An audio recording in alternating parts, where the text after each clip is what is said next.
اللہ رب العالمین والصلاة والسلام علی حبیبہ محمد وآلہ وصحبہ اجمعین۔ اعوذ باللہ من الشیطان الرجیم، بسم اللہ الرحمن الرحیم۔ یسألونک عن الروح قل الروح من امر ربی وما اوتیتم من الشیء۔ اس کا نام مدینہ صلی اللہ علیہ وآلہ مدینہ کہہ دیا جاتا ہے۔ تو اس وقت یثرب تھا اور مشرکین مکہ اپنے لوگوں کو بھیجتے علماء یہود کے پاس کہ کچھ ایسے سوالات لاؤ جو بزم میں بھری محفل میں لوگوں میں آپ صلی اللہ علیہ وسلم پر کیے جائیں اور آپ کو لاجواب کیا جائے۔ یہ لڑائی بھیڑائی، یہ رکاوٹ، یہ تکلیف دینا، یہ تو اپنی جگہ پر، اس سے خلق خدا تو نہیں مانیں گی کہ اگر آپ ایک شخص کو اذیت دے رہے ہیں تو وہ نبی نہیں ہے، تو ہم انہیں لوگوں کے سامنے لاجواب کریں۔ اس میں ایک بہت بڑا سوال یہ تھا، جو سوال وہ لاتے تھے ان سوالوں میں بہت بڑا سوال یہ تھا کہ روح کیا ہے؟ اور اس بات میں وہ ایک حد تک سچے بھی تھے کہ اس موضوع پر سوائے نبی کے کوئی زبان نہیں کھول سکتا، کوئی سائنس کے ذریعے سے یا کسی اور فلسفے کے ذریعے سے یا کسی اور علم کے ذریعے سے روح کی تعیین نہیں کر سکتا کہ روح ہے کیا۔ بلکہ سائنس نے تو اتنا عرصہ جھک مارنے کے بعد اب صرف مانا ہے کہ روح بھی ہے، اب کیا ہے یہ سوال تو بہت دور ہے، بہت پیچھے۔ آج کا عہد سائنس کی انتہائی ترقی کا عہد ہے، اور آج جب اعضاء کی پیوند کاری آئی، مرنے والے نے آنکھیں ڈونیٹ کر دیں، انہیں محفوظ کر لیا گیا، کسی زندہ کو لگائی گئیں تو وہ دیکھنے لگ گیا، مرنے والے نے کوئی اور عضو دل یا گردہ ڈونیٹ کر دیا، تو سائنس کو اب سمجھ آئی کہ یہ آنکھ جو ہے یہ مرنے والے کے وجود میں بھی دیکھ سکتی تھی، اس میں دیکھنے کی قوت اور اس کے ساری میکنزم یا مشینری درست ہے، لیکن کوئی چیز ایسی تھی جو اس بدن سے مائنس ہو گئی، نفی ہو گئی، چلی گئی، اور جس بدن میں ہم نے یہ آنکھ لگائی ہے اس میں وہ چیز ہے، وہ پھر یہ آنکھ دیکھنے لگ گئی۔ اس کا مطلب ہے کہ روح جو کہتے ہیں وہ کچھ ہے صحیح، مرنے والے کے وجود سے روح الگ ہوئی تو یہ آنکھ بے چراغ ہو گئی، نہیں دیکھ رہی تھی، لیکن جب زندہ جسم کو لگائی گئی تو یہ تو یہاں پہنچ کر سائنس کو یہ پتہ چلا کہ روح ہے صحیح۔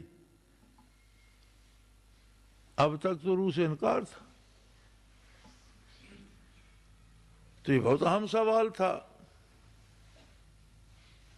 انہوں نے سوال کیا من جانب اللہ، جو جواب آیا یسألونک عن الروح ہے، میرے حبیب یہ آپ سے روح کے بارے پوچھتے ہیں، سوال کرتے ہیں، اور سمجھتے ہیں کہ یہ سوائے نبی کے کوئی نہیں جانتا۔ قل الروح من امر ربی، انہیں بتا دیجئے کہ روح امر ربی سے ہے، میرے رب کے امر سے ہے۔ امر اللہ کی صفت ہے، اور یہ عالم دو ہیں، جیسے قرآن حکیم میں آتا ہے وَلَهُ الْخَلْقُ وَالْأَمْرُ، اسی کا ہے خلق بھی اور وہی مالک ہے امر کا بھی۔ عالم خلق کیا ہے؟ اس خاک کے حقیر ذرے سے لے کر ایک ایٹم سے بھی کمتر ذرے سے لے کر اس ساری فضاؤں کو، سیاروں کو، ستاروں کو، آسمانوں کو، ساتوں آسمانوں کو، پھر اس سے بالا تر 9 عرشوں کو عالم خلق محیط ہے۔ اس میں ساری مخلوق بستی ہے. کتنی مخلوق زمین پر ہے کوئی گن نہیں سکتا، کتنی پانیوں میں شمار نہیں ہوتی، کتنی ہواؤں میں بستی ہے شمار نہیں ہوتی، کتنی نباتات جمادات انسان شمار نہیں کر سکتا. اور جو انسانی علوم سے بالا تر ہے، آسمانوں میں ملائکہ ہیں، فرشتے ہیں، ارواح ہیں، علیین میں، عرشوں میں، کہاں کہاں تک کیا کچھ ہے کوئی نہیں جانتا سوائے اللہ کے، یا کسی کو اللہ بتا دے. وَكَذَلِكَ نُرِي إِبْرَاهِيمَ مَلَكُوتَ السَّمَاوَاتِ وَالْأَرْضِ، ہم نے ابراہیم پر زمینوں اور آسمانوں کی بادشاہتیں کھول کر رکھ دی، دکھا دیا دیکھو زمینوں میں کیا ہے، آسمانوں میں کیا ہے. ابھی اس کی مرضی. وَكَذَلِكَ نُرِي، ہم نے دکھا دیا اس طرح ابراہیم علیہ السلام کو ملکوت السماوات والارض، بادشاہتیں آسمانوں کی، مخلوق و آسمانوں کی، ان کا نظام، ان کی کس طرح سے کام چلتے ہیں، کیا ان کا سسٹم ہے بنا ہوا، کیسی حکومتیں ہیں، اور زمین کا نظام اور زمین کی مخلوق کا نظام کیسے چلتا ہے، ہم نے ان پر کھول کر رکھ دیا. لیکن وہ قادر ہے. اسی ابراہیم علیہ السلام کو حکم دیا کہ بیٹے کو قربان کر دو، اور انہوں نے بیٹے کی گردن پہ رکھ کے چھری چلا دی. یہ پتہ نہیں چلنے دیا کہ بیٹا ذبح ہوا یا دمبا ذبح ہوا. ایک وقت میں اسی ابراہیم علیہ السلام کے سامنے زمین و آسمان کی ساری ریاستیں اور سارا ریاستی نظام کھول کر رکھ دیا کہ لو دیکھو. اور دوسرے لمحے وہی ابراہیم علیہ السلام ہیں. اب اگر انہیں پتہ ہوتا کہ اسماعیل نے ذبح نہیں ہونا، ذبح تو میں نے دمبا کرنا ہے، تو قربانی کس بات کی تھی؟ آپ کسی سے کہیں بیٹے کو لٹا کر اسے پھر اٹھا دینا اور دمبا ذبح کر دینا تو ہر کوئی کر سکتا ہے. اس میں ابراہیم علیہ السلام کا کمال کیا ہے؟ کمال یہی ہے کہ انہوں نے تو اپنی آنکھیں بھی بند کر لیں، بیٹے کی آنکھوں پہ پٹی باندھ دی، لٹا دیا، چھری چلا دی، خون کے فوارے بہے، جسم تڑپا. وہ یہی سمجھ رہے تھے کہ میں نے اسماعیل کو قربان کر دیا. جب آنکھ کھولی تو دیکھا ایک دمبا ذبح ہوا پڑا، اور اسماعیل علیہ السلام تو ادھر کھڑے ہیں. تو پریشان ہو گئے کہ یہ کیا ہوا، میری قربانی رائے کہاں گئی؟ اللہ نے کو وہ فرمایا قد صدقت الرؤیا، ابراہیم تو نے اپنا خواب پورا کر دیا. اب یہ میرا کام ہے کہ میں نے جنت سے دمبا بھیج دیا، یہ میرا کام ہے. لیکن تم قد صدقت الرؤیا، تجھے جو میں نے خواب میں حکم دیا تھا تو نے اسے سچا کر دیا. تو وہ قادر ہے کہ اسی بندے کو ایک آن میں ملکوت السماوات والارض بتا رہا ہے، اور دوسرے لمحے اس بندے کو یہ بھی پتہ نہیں کہ ذبح دمبا کر رہا ہوں یا بیٹا کر رہا ہوں. اس کے علوم کو کوئی محیط نہیں ہے. وہ واحد ہے، لا شریک ہے، نہ اس کی ذات میں کوئی اس جیسا ہے، نہ اس کی صفات میں کوئی اس جیسا. اور دونوں عالم کا مالک وہ ہے، خلق کا مالک بھی وہ ہے، امر کا مالک بھی وہ ہے. خلق اور امر میں ایک فاصلہ ہے، اور وہ یہ ہے کہ عالم خلق سارے کا سارا وقتی ہے، گنتی کے دنوں کا ہے، صدیوں کا ہو، اربوں سالوں کا ہو، لیکن اس کی انتہا ہے. خلق جہاں ہے وہاں موت ہے، اس لیے کہ موت حیات سے مقدم ہے، زندگی سے پہلے ہے. خلق الموت والحیات لِيَبْلُوَكُمْ أَيُّكُمْ أَحْسَنُ عَمَلًا، موت کو پیدا کیا اور زندگی کو پیدا. قرآن کی ترتیب بتاتی ہے کہ موت مقدم ہے. پہلے بھی تو فنا تھی، موت تھی، کچھ نہیں تھا، مخلوق پیدا فرما دی اور پھر آگے موت رکھ دی. تو عالم خلق سے پہلے موت ہے. یہ جو کہتے ہیں نا فلاں بے وقت مر گیا، یہ بھی گستاخی ہے. بے وقت کوئی نہیں مرتا، ہر کوئی اپنے وقت پہ مرتا ہے. اگر کوئی صدی بھی پوری کر جائے تو کہتے ہیں نوابزادہ نصر اللہ صاحب کی بے وقت موت نے. بے وقت کہاں سے ہے؟ موت تو زندگی سے پہلے ہے. کسی کی موت بے وقت نہیں ہے، ہر کوئی اپنے وقت میں مرتا ہے.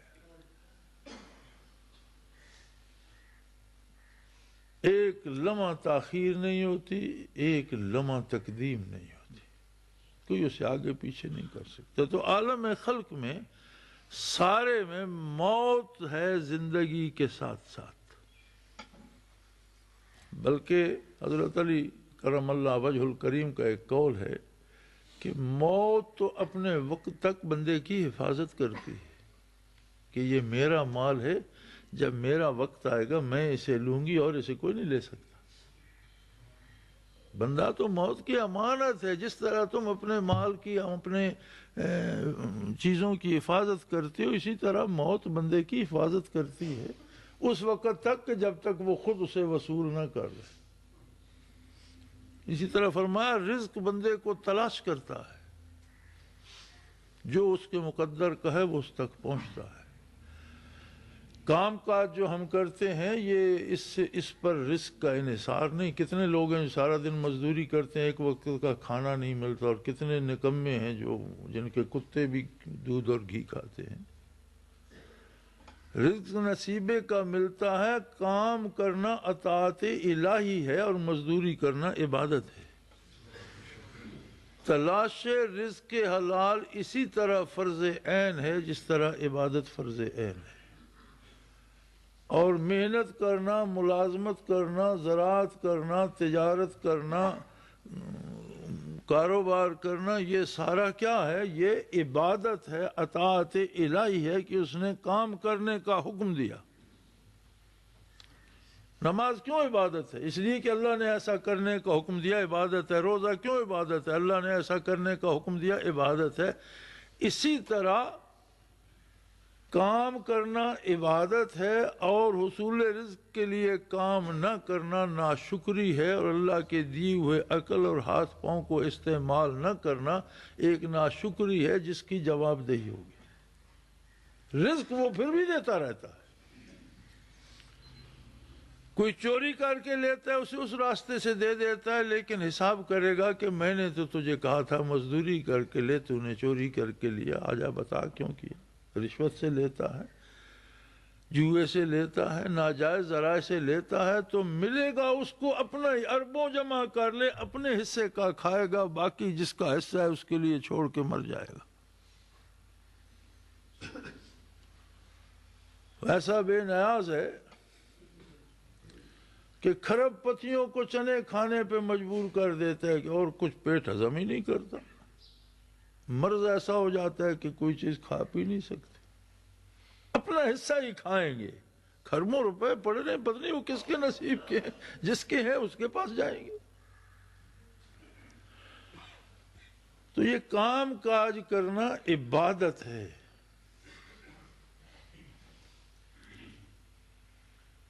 تو عالم خلق میں ہر چیز کے پیچھے موت لگی ہوئی ہے۔ عالم امر میں موت کی رسائی نہیں ہے۔ عالم امر صفت ہے اللہ کی۔ اللہ کی ذات جس طرح ازلی و ابدی اور قدیم ہے، اسی طرح اس کی صفات بھی ازلی و ابدی اور قدیم ہے۔ اس کی کوئی صفت ایسی نہیں جو کبھی نہیں تھی اور پھر حاصل ہو گئی، یا حاصل ہو گئی تو کبھی نہیں رہے گی۔ یہ اس کی شان کے لائق نہیں ہے۔ جیسے اس کی ذات ہے ویسے اس کی صفات۔ یہ کمال ہے سارے عالم خلق میں روح انسانی کو عالم امر سے بھیج دیا۔ تو اس کا مطلب یہ ہے کہ روح کے لیے تو موت نہیں ہے، پھر موت عالم خلق کے لیے ہے، عالم امر میں موت کا دخل نہیں۔ عالم امر سے روح کو پیدا کیسے فرمایا؟ کوئی تجلی ڈالی اور پیدا ہو گئی، کوئی اپنا پرتو جمال القاء کیا، دست قدرت سے بنایا، کیسے کیا؟ اس سوال کا جواب یہ دیا، وَمَا أُوتِيتُم مِّنَ الْعِلْمِ إِلَّا قَلِيلًا۔ یہ بات انسان کی عقل سے بالاتر ہے، یہ تمہارے سمجھنے کی بات نہیں۔ تمہارے لیے اتنا کافی ہے کہ روح عالم امر سے ہے، بس عالم امر سے وہ کیسے پیدا بنی، کیا ہے اس کی، کیا ماہیت ہے، کیفیت ہے، وہ پرتو جمال سے بنی، وہ کسی خاص تجلی سے بنی، کسی خاص صفاتی تجلی سے بنی، ذاتی تجلی سے، اس سے تمہارا کوئی سروکار، اس لیے کہ تمہارے علوم کی حد ہے اور یہ کام ان حدود سے بالا تر ہے۔ بس تم صرف یہ سمجھ لو کہ روح عالم امر سے ہے۔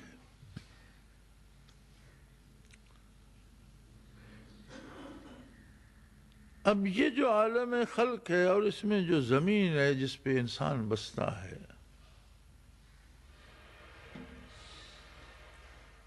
یہ مرکز ہے تمام ستاروں سیاروں کا، تمام افلاک کا، آسمانوں کا، تمام عرشوں کا۔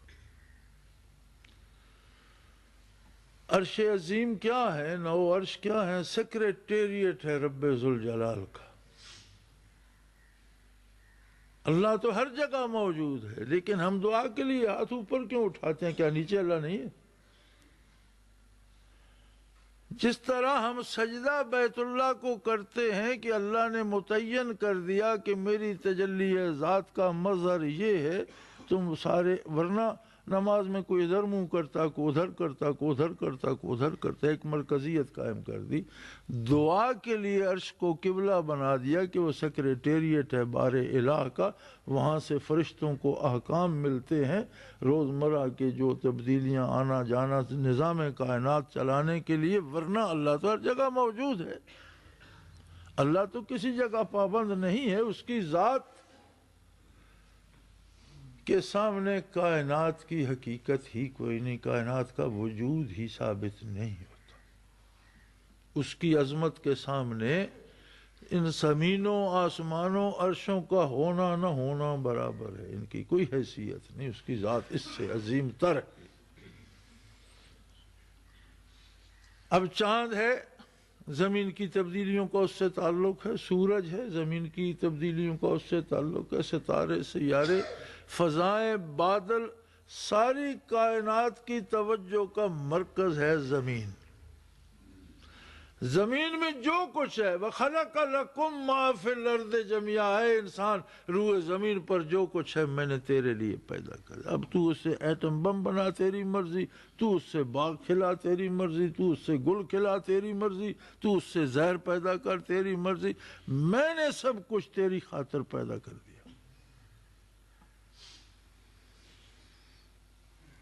انسان اتنا معزز کیوں ہو گیا کہ عرش عظیم سے لے کر فضاؤں تک ہر چیز کی توجہ کا مرکز بنا ہوا ہے؟ اس لیے کہ اس میں روح ہے، وہ روح جو عالم امر سے متعلق ہے،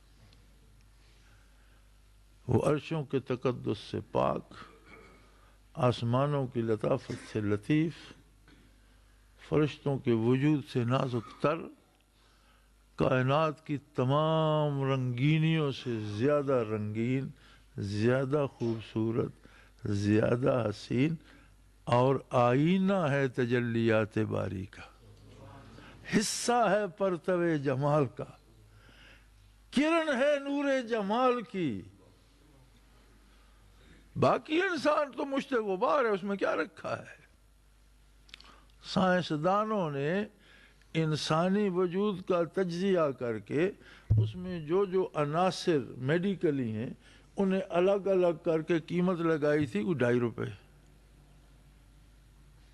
سارا مٹیریل 2.5 روپے پاکستانی کا بنا تھا چند برس پہلے، جب سائنسدانوں نے اس کا لیبارٹری تجزیہ کیا کہ اس میں کون کون سے اتنا کیلشیم ہے، اتنی فلاں ہے، اتنی فلاں ہے، تو اس سے انسانی وجود بن جاتے ہیں۔ سب کا تجزیہ کیا گیا تو 2.5 روپے کا مٹیریل تھا۔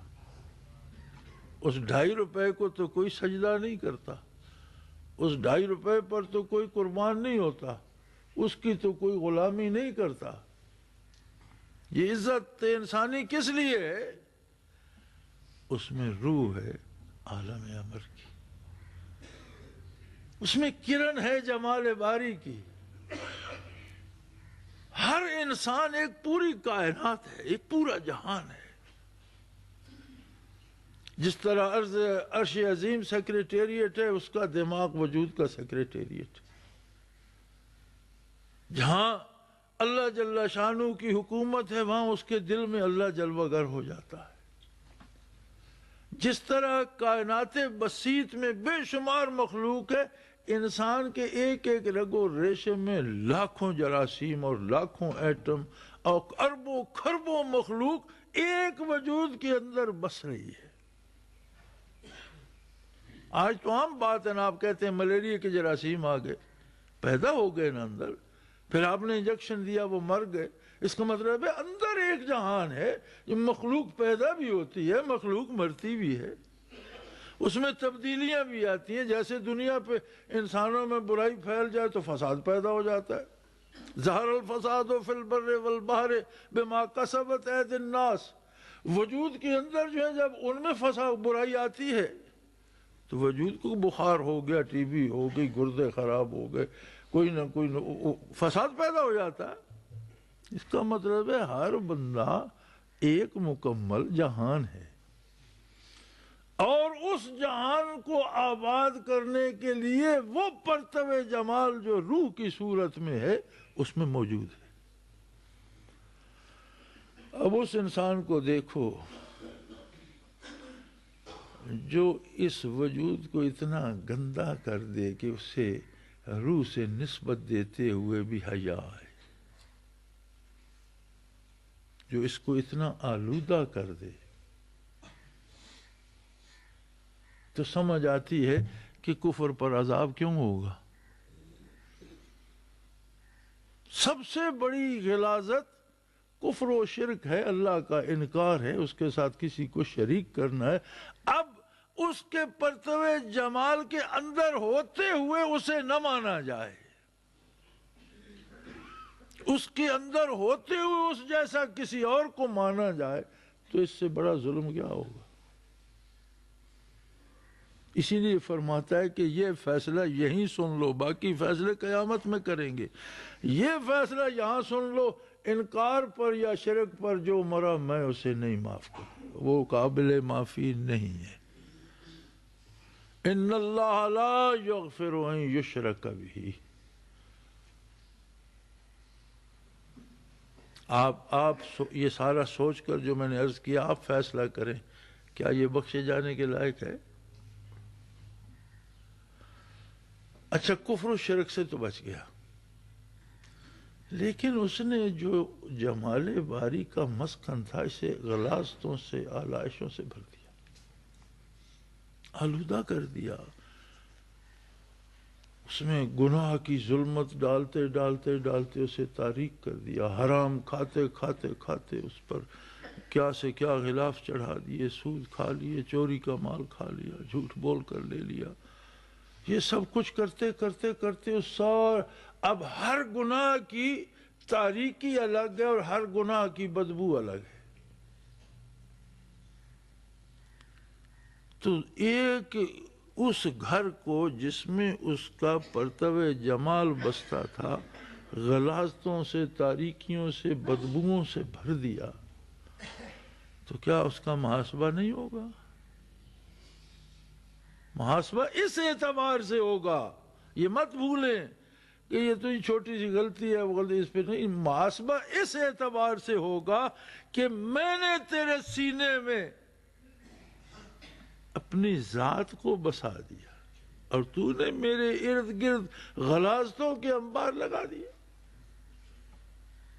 آپ سے کم تر درجے کا کوئی مہمان آپ کے گھر آ جائے، جس کمرے میں آپ اسے بٹھائیں، اس کے گرد گرد قربانی کی اوجڑیاں، مردہ کتے، مردہ چیزوں کی، جانوروں کے ڈھانچے، بدبودار کیچڑ، غلاظتیں اٹھا کر لیٹرینیں صاف کر کے اس کے گرد ڈھیر لگاتے جائیں تو کتنا خوش ہوگا۔ کیا آپ ایسا کر سکتے ہیں؟ پھر جو ہمارے یہ جو زندگی بے عملی اور گناہ کی ہے، اس کی مثال ایسی ہے کہ وہ تو بندہ ہے، یہاں تجلیات باری جلوہ گر ہیں اور اس کے گرد غلاظتوں کے ڈھیر لگائے جا رہے ہیں، اور پھر ہمیں مولوی ڈراتا ہے کہ تمہیں بہت مارے گا نہیں، حساب کرے گا بھائی۔ اور جو ہم کر رہے ہیں ویسا ہم سے ہوگا۔ اللہ کریم فرماتا ہے وَمَا ظَلَمْنَاهُمْ، میں نے کسی سے زیادتی نہیں کی، وَلَٰكِنْ كَانُوا أَنفُسَهُمْ يَظْلِمُونَ، یہ اپنے لیے اپنے اوپر خود ظلم توڑتے رہے۔ انہیں کیا ضرورت تھی کہ میں نے تو ان کے سینے کو مظہر جمال بنا دیا اور انہوں نے اس کے ارد گرد آلائشوں کے ڈھیر لگا دی۔ پھر وہ ایسا کریم ہے، کہتا ہے کبھی تیرا یہ احساس زندہ ہو جائے کہ مجھے ایسا نہیں کرنا چاہیے تھا، تو مجھ سے کہے کہ جو کچھ میں نے کیا بار الہ غلط کیا، تو مجھے میں وہ ساری آلائشیں پاک کر کے تجھے پھر سے روشن کر دوں۔ اب اتنی رخصتوں کے بعد بھی اگر کوئی عذاب ہی میں جائے تو وہ تو ضد کر کے جا رہا ہے، زبردستی جا رہا ہے۔ اسی لیے نبی رحمت صلی اللہ علیہ وسلم نے فرمایا کہ میری مثال ایسے ہے جیسے ویرانے میں کوئی آگ جلائے اور پروانے آ کر اس آگ میں گر رہے ہوں اور کوئی جھپٹ جھپٹ کر ایک ایک کو بچا رہا ہو کہ آگ میں مت گرو، جل جاؤ گے، آگ میں مت گرو۔ میں اس طرح سے بندوں کو پکڑ پکڑ کر کھینچ رہا ہوں اور لوگ ہیں کہ مجھ سے چھڑا چھڑا کر جہنم میں گرے جا رہے ہیں۔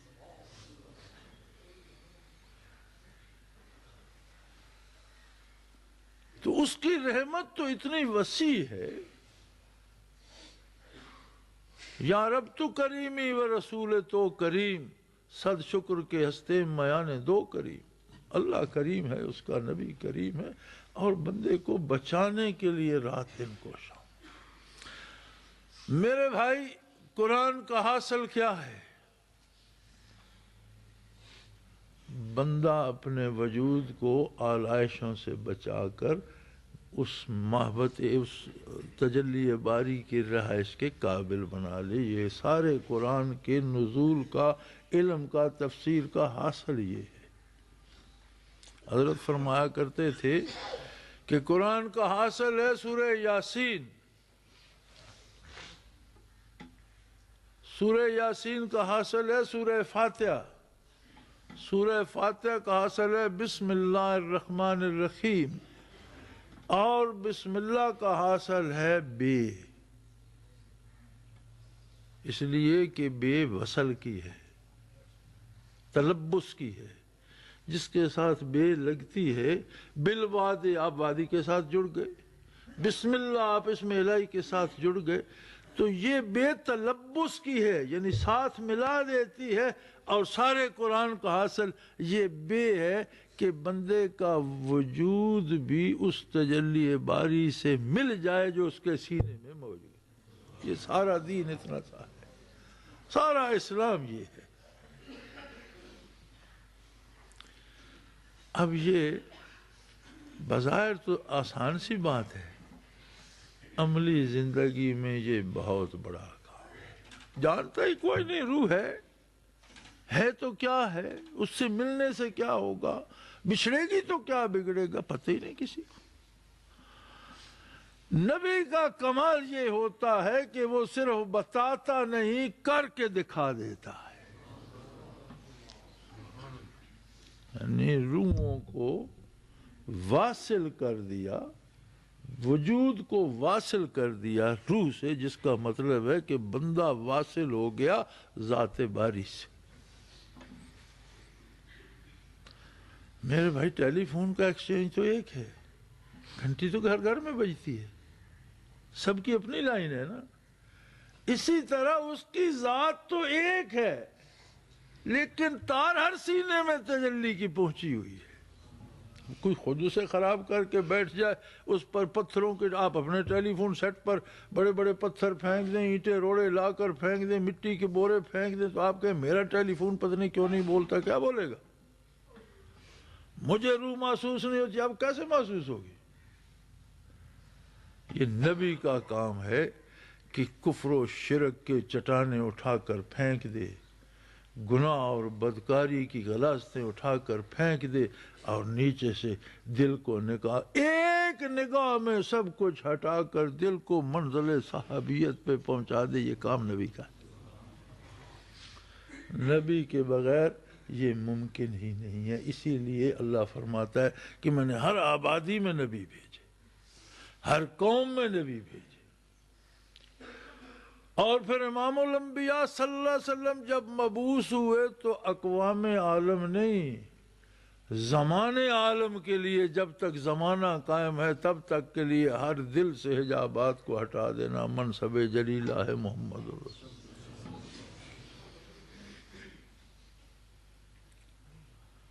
بات تو بڑی آسان ہو گئی.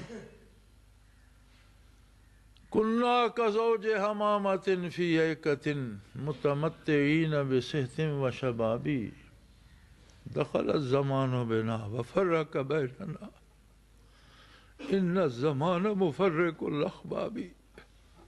ہم تو کبوتروں کے جوڑے کی طرح، شاعر کہتا ہے کُنَّا كَزَوْجِ حَمَامَةٍ، ہم تو ایک کبوتروں کے جوڑے کی طرح بڑے پیار سے فی عیکت متمتعین بصحت و شبابی، اپنے گھونسلے میں صحت اور جوانی سے مزے لوٹ رہے تھے، جوانی کے خوش باش رہ رہے تھے. دخل الزمان بنا وفرق، زمانہ درمیان آ گیا، اس نے ہمیں الگ کر دیا. ان الزمان مفرق الاحباب، بے شک زمانہ دوستوں کو دوستوں سے دور کر دیتا. کام تو آسان ہے کہ اس کو لے جاؤ، دل کو، سینے کو محمد رسول اللہ کے سامنے، لیکن ہمارے درمیان تو زمانہ آ گیا. کیا تم عہد بدر میں ہو، کیا تم مدنی حیات طیبہ میں ہو، کیا تم مکی زندگی، کہاں ہو تم، کہاں لے کے جاؤ؟ کیسے ممکن ہے؟ ہاں تو بات لمحوں کی ہے، جو لمحہ تاخیر ہو گئی اس کا کفارہ نہیں ہو سکتا. یہاں صدیاں درمیان میں آ گئی. اب 15ویں صدی ہجری جا رہی ہے. 1500 سال کون عبور کرے، کون سینہ چیرے ان صدیوں کا، کون ہمیں لے کے جائے وہاں. یہاں پتہ چلتا ہے کہ ضرورت شیخ بھی ہے. کسی ایسے کی ضرورت ہے جس کی نگاہ میں صدیاں ختم ہو چکی ہیں،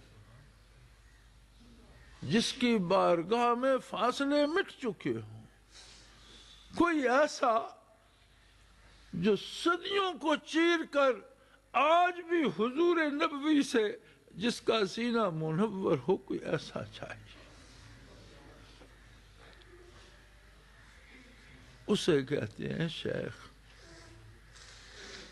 کوئی جوں زمانہ دور ہوتا جائے گا شیخ کی ضرورت تو شدید تر ہوتی ہے. یہ کوئی آسان کام نہیں ہے کہ لتھڑے ہوئے وجودوں کو مے خانوں سے لے کر، کلبوں سے لے کر، ہوٹلوں سے لے کر، سیرگاہوں سے لے کر، گناہ کے مراکز سے لے کر کو آشنائے کوئے یار کر دے. اور وہ سر جو کبھی میخانے کی دیواروں سے پٹکا کرتے تھے وہ جا نمازوں پہ اور مساجد پہ جھک رہے ہیں. یہ کوئی آسان کام ہے کیا؟ یہ ویسے ہی ہو جاتا. ماں باپ جو اولاد کی پرورش کرتے ہیں اور نازوں سے پالتے ہیں ان کے کہنے سے نہیں رکتا.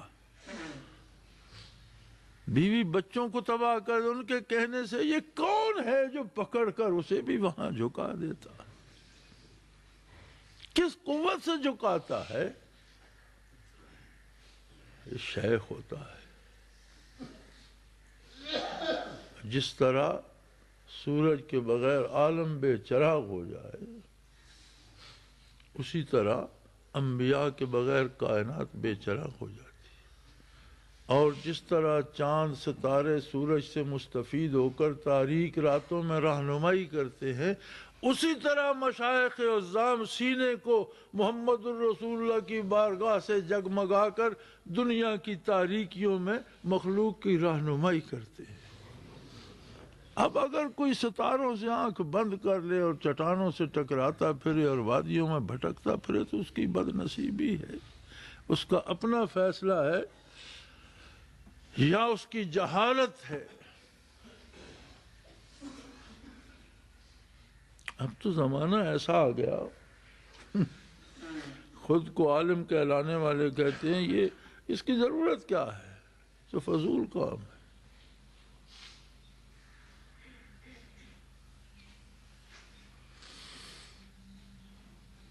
ذوقی میں بخدا نہ شناسی تا نہ چشی، جس نے اس کو پیا ہی نہیں اسے اس کی لذت کا کیا پتا۔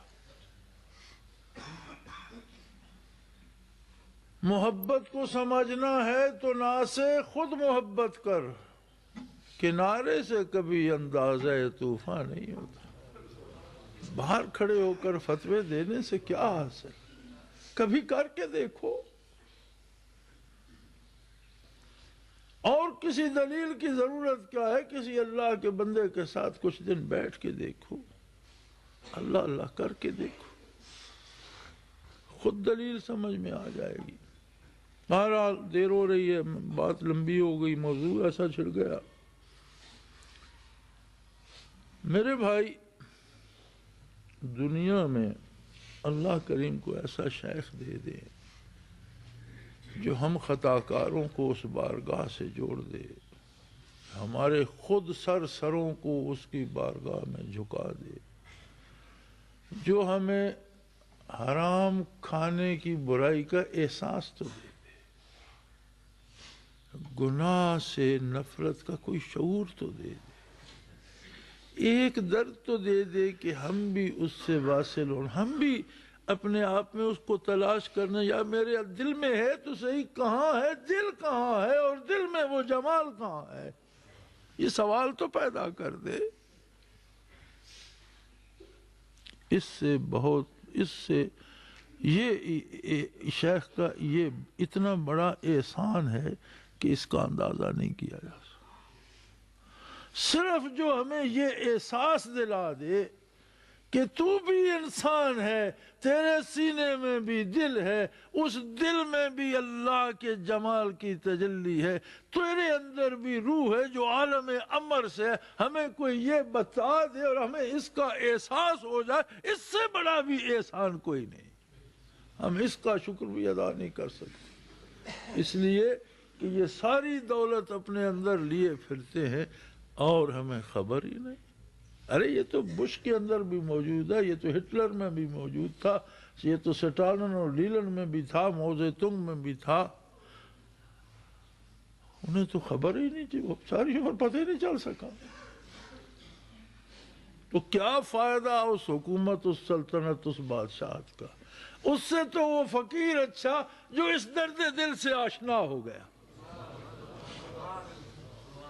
ان ریاستوں سے تو وہ فقیر اچھا جس کے پاس لباس نہیں ہے، گھر نہیں ہے، کھانے کو نہیں ہے، لیکن اسے یہ پتہ ہے کہ میں انسان ہوں، میرے اندر روح ہے، اور یہ جمال باری کا پرتو یہ عالم امر سے ہے۔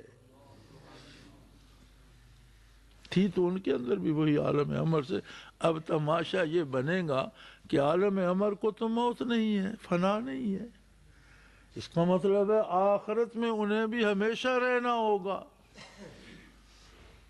اب وہ اللہ سے آشنا ہی نہیں ہوئے، کفر میں مر گئے، تو جو کفر کے لیے ٹھکانا ہے پھر وہاں ہمیشہ رہنا ہوگا۔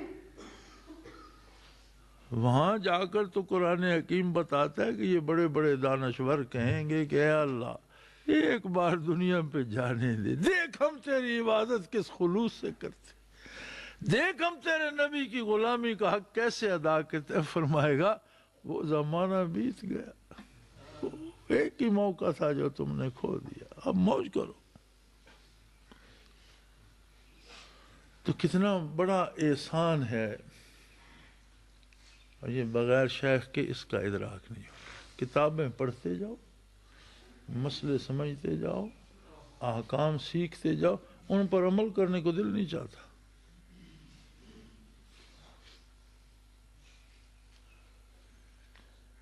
بہت مشہور مولوی صاحب تھے ایک،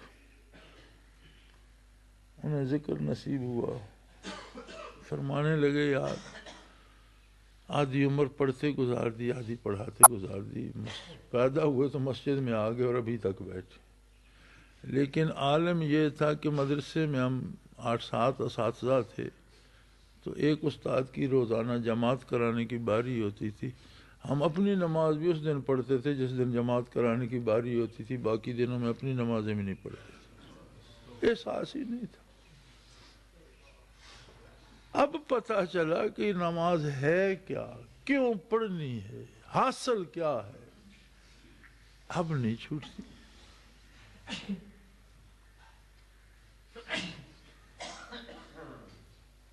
تو شیخ کا یہ احسان کہ وہ ہمیں یہ احساس دلا دے کہ بھائی تو غریب صحیح لیکن تو انسان ہے،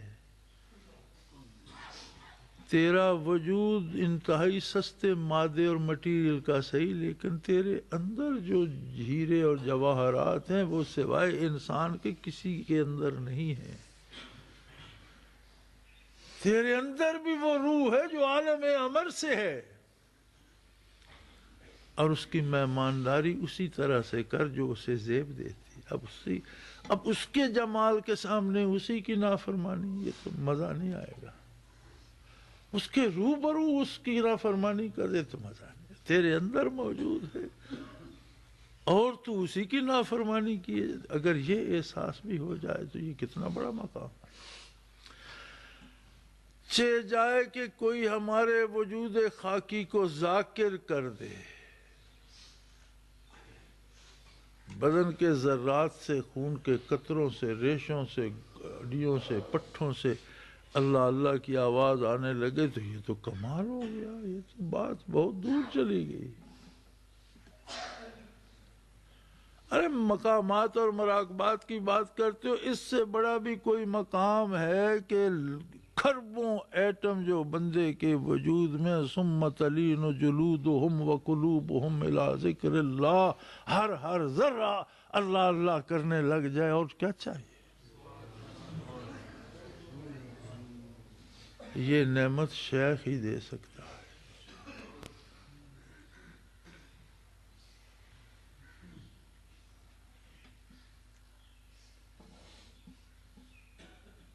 مجھے پرسوں 50 سال ہو گئے مجھے الحمدللہ اللہ اللہ کرتے، پرسوں مجھے مراقبات ثلاثہ کی سمجھ آئی، اور شاید ابھی کتنی حقیقتیں باقی ہوں۔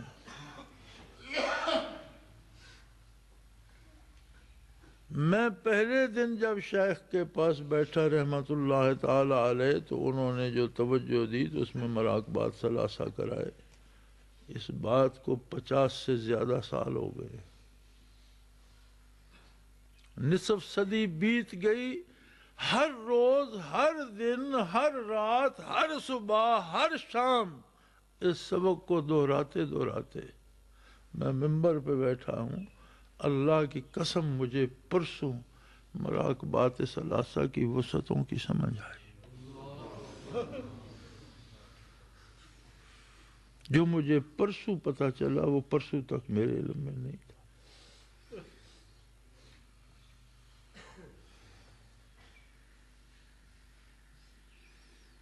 یہ بحر ناپیدا کنار ہے، یہ محبت الہی ہے، یہ عشق الہی ہے، یہ کوئی چلو پانی کا نہیں ہے کہ آپ تہ دیکھ لیں گے۔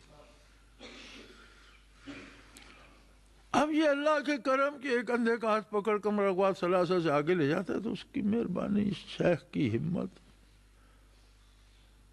لیکن احدیت میں بندہ کھو جائے تو ہزاروں عمریں بھی اسے نصیب ہوں تو اس سے آگے نہیں نکل سکتا جو وسعتیں اس میں ہیں، اور احدیت تک جائے کیسے؟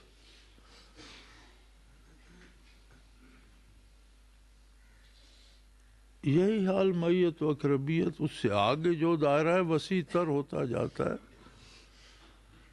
فنا بقا ہے، فنا بقا پر پہنچ کر بڑے بزرگوں نے لکھا کہ ہم نے سلوک مکمل کر لیا، ایسے سادے تھے بیچارے کہ فنا بقا تو ابجد ہے سلوک کی۔ اب بچہ الف بے جیم تے یہ پڑھ لے تو اس نے علم مکمل کر لیا۔ یہ فنا فی اللہ اور بقا باللہ ابجد ہے سلوک کی۔ سلوک تو اس سے آگے شروع ہوتا ہے اور کبھی ختم نہیں ہوتا۔ وصال الہی اور قرب الہی کی کوئی حد نہیں ہے کہ آپ چلتے گئے آگے دیوار کی طرح اللہ کریم آ گئے اور اب سلوک ختم ہو گیا، ایسا کچھ نہیں ہوتا۔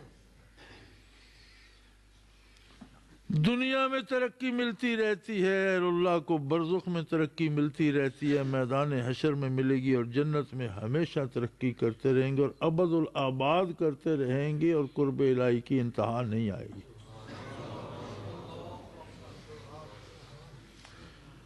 نبی رحمت صلی اللہ علیہ وسلم تمام نبیوں کے بھی انبیاء، فرشتوں کے سردار، انسانوں کے لیے رحمت، کائنات کے لیے رحمت۔ میں آپ کو بتا نہیں سکتا، نہ سمجھا سکتا ہوں، نہ آپ سمجھ سکیں گے کہ کرم نبوی کیسے تقسیم ہو رہا ہے۔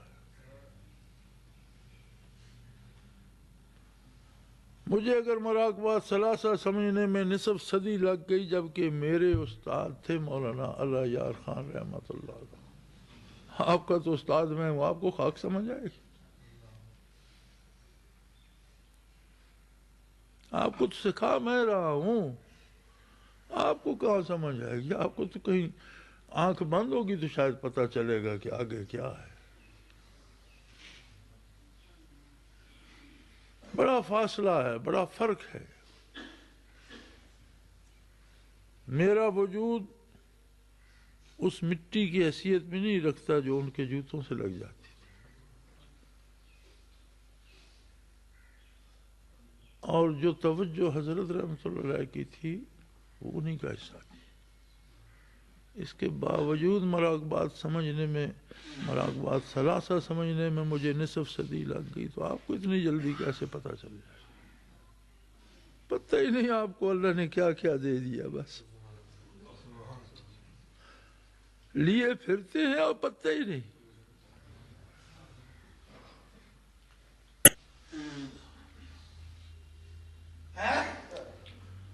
پھر میرے بھائی، کتنا عظیم انسان ہے وہ، جو ہمیں ایک پل میں ان ساری وسعتوں سے نکال کر معیت اقربیت، فنا بقا، سیر کعبہ اور فنا فی الرسول میں پہنچا دے۔ حد ہو گئی، کمال ہو گئی۔ اس کے قدموں میں تو 1000 جان ملے اور 1000 بار لٹا دی جائے تو شکر ادا نہیں ہو سکتا۔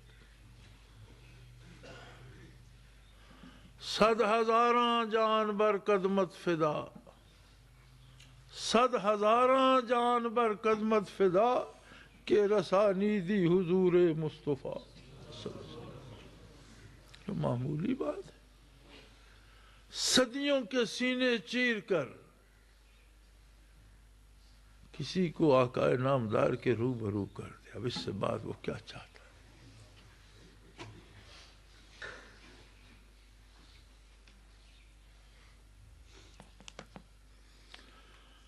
اللہ اللہ۔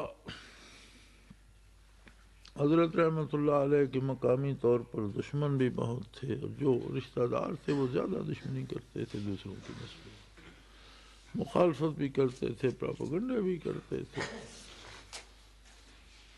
برسوں چلتا رہا میں، زندگی میں ایک بار ایسے لوگوں سے سابقہ پڑا جنہوں نے مجھ پر بھی سوال کیا کہ کیوں آتے اس بندے کے پاس، یہ ایسا ہے، ویسا ہے، یہ ہے، وہ ہے۔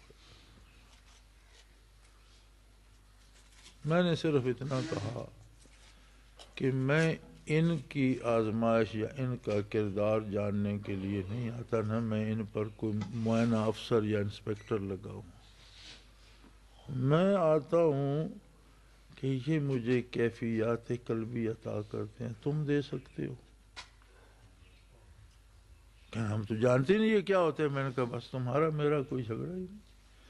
مجھے جس چیز کی ضرورت ہے وہ مجھے اس سے ملتی ہے، تمہیں اس کی خبر ہی نہیں۔ اب وہ کیسا ہے کیسے تو میرا تو کوئی تعلق نہیں، یہ وہ جانے، اس کا رب العالمین جانے، مجھے اس سے کیا۔ اگر تم سچ کہہ رہے ہو تو بھی مجھے کوئی فرق نہیں پڑتا، اور اگر تم جھوٹ بول رہے ہو تو بھی مجھے کوئی فرق نہیں پڑتا، چونکہ یہ کام اللہ کا ہے، وہ جانے اس کا۔ یہ میرا کام نہیں ہے کہ میں ان کا محاسبہ کروں، میرا کام یہ ہے کہ جو مجھے چاہیے وہ مل رہا ہے، اللہ اللہ خیر سے۔ میں نے کہا میں جب آتا ہوں میرے دن کو دنیا بدل جاتی ہے، اور میں 7-8 دن سے زیادہ ان سے الگ نہیں رہ سکتا، پھر وہ مجھے بھوک لگتی ہے، جس طرح کھانے کی بھوک لگتی ہے، جس طرح تپتے صحرا میں پیاس لگتی ہے، میں بے قرار ہوں، میں پھر چل پڑتا ہوں، آپ مجھے کیسے روکیں گے؟ یا میری یہ پیاس بجھانے کی توفیق تمہیں ہے کہ یہ باتیں تو ہم جانتے نہیں جانتے تو میرے درمیان مت آؤ۔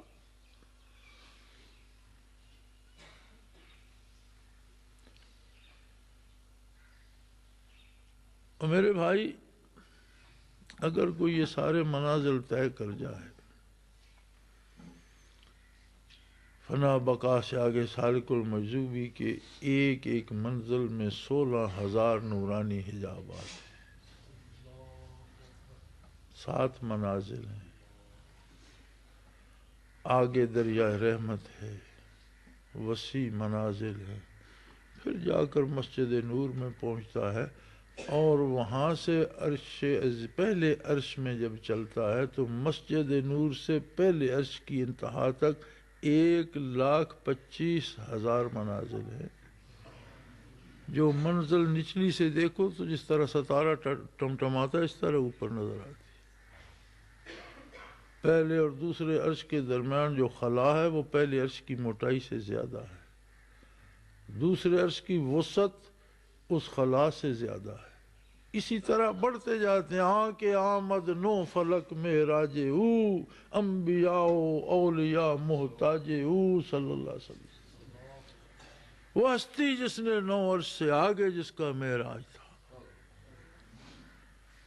اگر کوئی 9 عرش طے کر جائے، اس کی روح اوپر چلی جائے، سلوک ختم نہیں ہوا، وہ اب گھر پہنچا،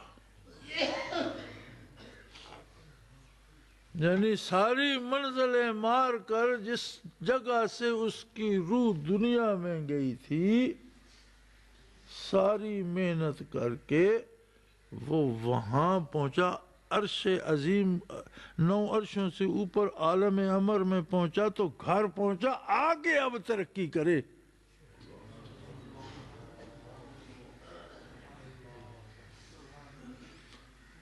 حضرت رحمت اللہ علیہ کی عادت مبارک تھی، ساتھیوں کو مشاہدات بھی ہوتے تھے، حضرت لگائے رکھتے تھے، میں نے چھوڑ دیا ہے، مجھے ڈر لگتا ہے، مجھ سے لوگ سنبھالے نہیں جاتے، جسے کہو مشاہدہ ہوتے ہیں، پھر وہ بگڑنا شروع ہو جاتے ہیں، پھر وہ خود شیخ بنتے ہیں، عاقبت خراب کرتے ہیں، دوسروں کو خراب کرتے ہیں، لوگوں کے کاموں میں مداخلت کرتے ہیں، فلاں یہ کرو، مجھے کشف ہو گیا، یہ نہ کرو، حالانکہ بندہ کشف کے ان کا محتاج نہیں، شریعت کا محتاج ہے۔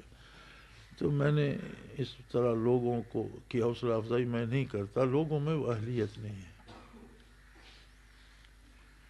ایک دفعہ حضرت رحمت اللہ علیہ نے پورے بر صغیر میں تلاش کرنے کا حکم دیا، اور احباب نے پورا زور لگایا، تو مجھے صحیح تعداد اب یاد نہیں، غالباً پورے بر صغیر میں گزشتہ 14 صدیوں میں 9 یا 11 آدمی تھے جن کے مراقبات عالم امر میں تھے۔ 14 صدیوں میں 14 بندے نہیں ہیں بہرحال۔ اور یوں بر صغیر پہ نگاہ کرو تو آسمان پہ ستارے کم ہیں اور زمین میں اولیاء اللہ زیادہ ہیں۔ عمریں بیت گئیں، کو احدیت سے نہیں نکل سکا، میت سے نہیں نکل سکا، اقربیت فنا بقا پہ پاگل ہو گیا، مجذوب ہو گیا، آگے نہیں جا سکا۔ سالک المجذوب گنے جا سکتے ہیں، عرشی منازل کے حامل گنے جا سکتے ہیں، اور عالم امر میں 14 صدیوں میں 14 بندے نہیں ہیں۔ پھر کیا تھا وہ شیخ جس نے چند سالوں میں ہزاروں پیدا کر دی.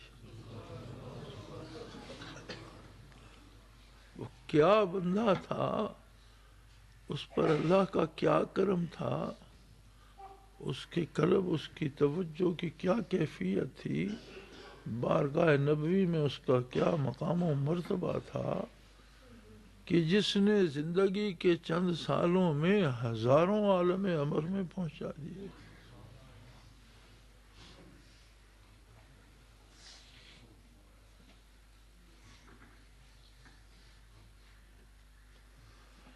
میرے خیال میں نے اتنا کچھ عرض کر دیا ہے کہ ضرورت شیخ کا اندازہ ہو جائے، عظمت شیخ کا ادراک ہو جائے، اور یہ جس محنت و مشقت کے لیے ہم وقت نکالتے ہیں، سفر کرتے ہیں، آتے جاتے ہیں، پتہ ہو کہ یہ بھی ایک کام ہے.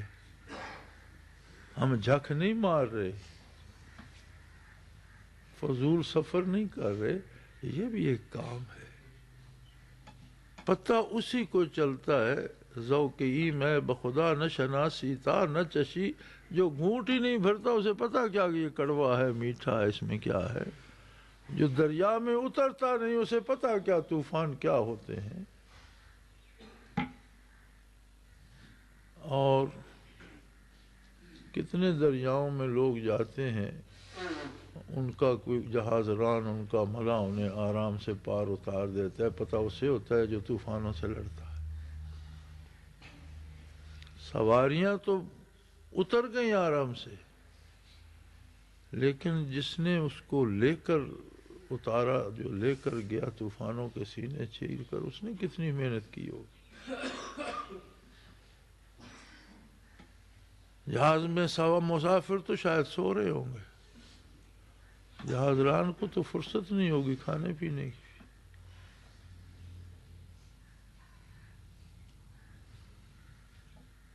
تو جب تک چیزوں کا احساس و ادراک نہ ہو، ان کی قیمت کا اندازہ نہیں ہوتا، اور بندہ شکر نہیں کر سکتا. یہ بہت بڑی نعمت ہے.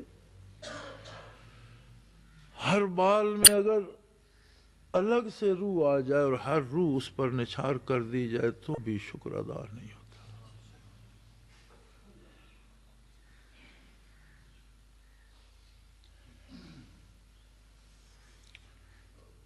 اس لیے سلطان بہو نے کہا تھا نا کہ لوں لوں دے مڑ لکھ لکھ اکھیاں تو مرشد ویکھ نہ رج جاؤ. ایک ایک بال میں ایک ایک لاکھ آنکھ ہو اور میں مرشد کو دیکھتا رہوں تو میرا دل نہیں بھرے.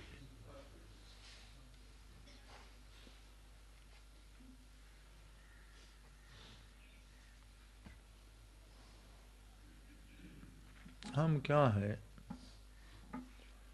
ہم تو ایک ملازم ہیں، اجیر ہیں. ملازم میں ایک قسم ہوتی ہے اجیر.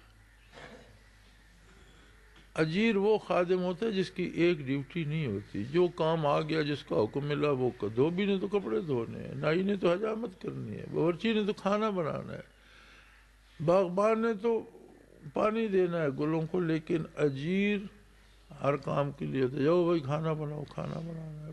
باغیچے کی گوڈی کا اس نے کپڑے اس نے دھونے. اجیر وہ ہوتا ہے جسے مالک جس کام پہ چاہے لگا.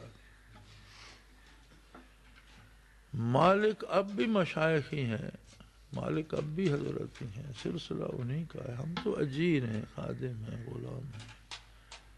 جو حکم ہوگا وہ کریں گے، اور اللہ اس کی توفیق دے اور کرتے. سفر کا حکم تھا تو ساری دنیا میں پھرے، روک دیا تو بیٹھے ہیں، برس بیت گئے.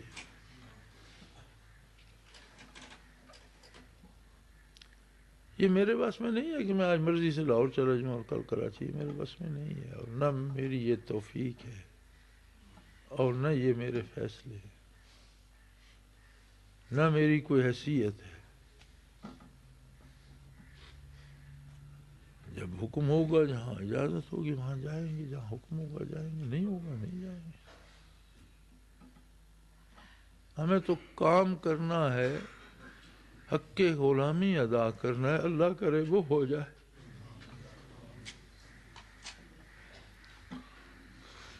زندگی انسان پل صراط پہ گزارتا ہے اگر اس میں انسانی شعور ہو تو، ادھر جائے گر جائے گا، ادھر ہوگا گر جائے گا۔ ایک ایک قدم جس طرح آپ نے رستے پہ چلتے لوگوں کو دیکھا، یہی زندگی ہے۔ ایک ایک قدم تول کر رستے پہ رکھتا رہے کہ پار اتر جائے، گرے نہیں، اور آخر تک گرنے کا خطرہ رہتا۔ زندگی خود پل صراط ہے، جو اس پل صراط سے سلامت اترے گا اسے اس پل صراط سے سلامت اتر جائے گا، یہاں گر جائے گا وہ وہاں کیسے اترے گا؟ تو ہماری حیثیت، میری حیثیت تو ایک غلام کی ہے، اور مجھے الحمدللہ اس غلامی پہ ناز ہے، فخر ہے۔ یہی سرمایہ ہے زندگی کا، موت کا۔ میدان حشر میں یہ تو کہہ سکیں گے یا اللہ ہم تو ان کے ساتھ وابستہ ہیں، آگے کیا ہے یہ جان، تو جان اور یہ جان، اس سے بڑی کوئی بات نہیں۔ میرے بھائی یہ اللہ کی بہت بڑی نعمت ہے، اس کی عظمت کو سمجھو، احساس کرو اور اس کا شکر ادا کرو۔ ایک ایک لمحہ جو نصیب ہو جاتا ہے وہ صدیوں پہ بھاری ہے۔ اللہ کریم ہم سب کی خطائیں معاف فرمائے، ہمیں اپنے احسانات کی عظمت کا احساس دے اور شکر کرنے کی توفیق دے۔ آخر دعوانا الحمدللہ۔